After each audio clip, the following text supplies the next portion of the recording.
The Play Anywhere Game Jam is a game jam with Stadia, and we are making a game within a week. Stadia Makers is specifically a program focused on working with independent developers, making it easier for them to bring their games to Stadia. Stadia asked us to make a couch co-op game. Like what they used to do way back when, before internet days. Something that's local multiplayer and either play competitively or cooperatively. All the creators will be compensated, and the really good part about this jam is they get to keep their own work. They retain ownership. There's such a good representation of the gaming community. There's such a variety of voices. Folks come from so many different backgrounds. And so whenever we can, we really want to shine a light on these developers. I think that's really wonderful that, there's such a variety of people and creators driving this event. Usually for game jams, they give you a theme and that kind of gives you somewhere to go. Not having a theme this jam actually makes it kind of harder almost, because you can do anything. It paved the way for a lot of creativity and a lot of diverse games.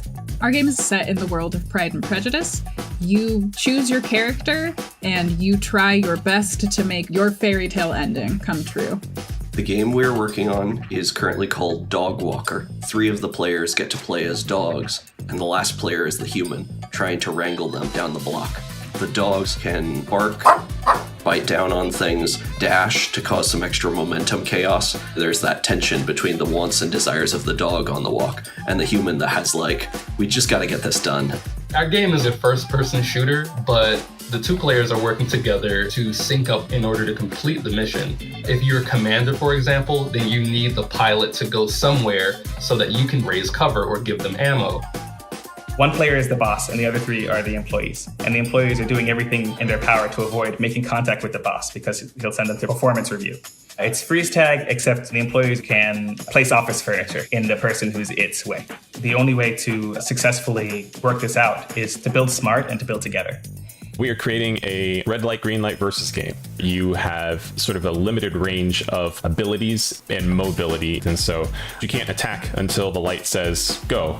In Cheese's telekinesis, the cheese god's gaze will traverse over the map, and you want to be in that gaze. But other players also want to be in that gaze. But your telekinetic powers allow you to push other players away to make sure that only you are seen by this cheese god. Our game is a multiplayer, co-op competitive game. You're in a group of otters who sail out on a ship, and you are shrimping. There's an overall team score, but then there's also these moments where you can run off and do these sneaky tasks that get you more points than your teammates. Fishing off the side of the boat, or you're going and fishing some treasure out of the water.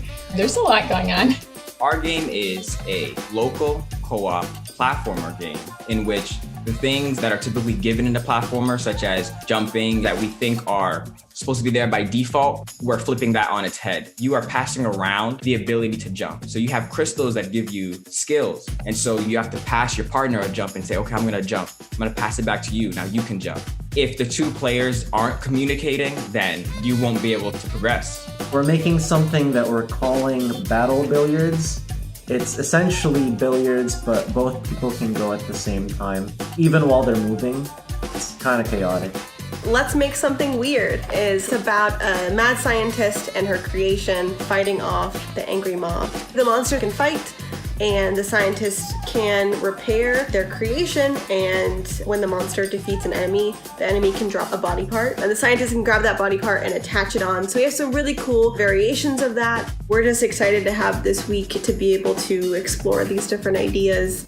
You can see how quickly people put together vastly different games, all in a very short period of time. It's through game jams like this that we're really able to let these folks represent their creative side, their work, showcase their skills, and really represent the diverse voices that these creators bring.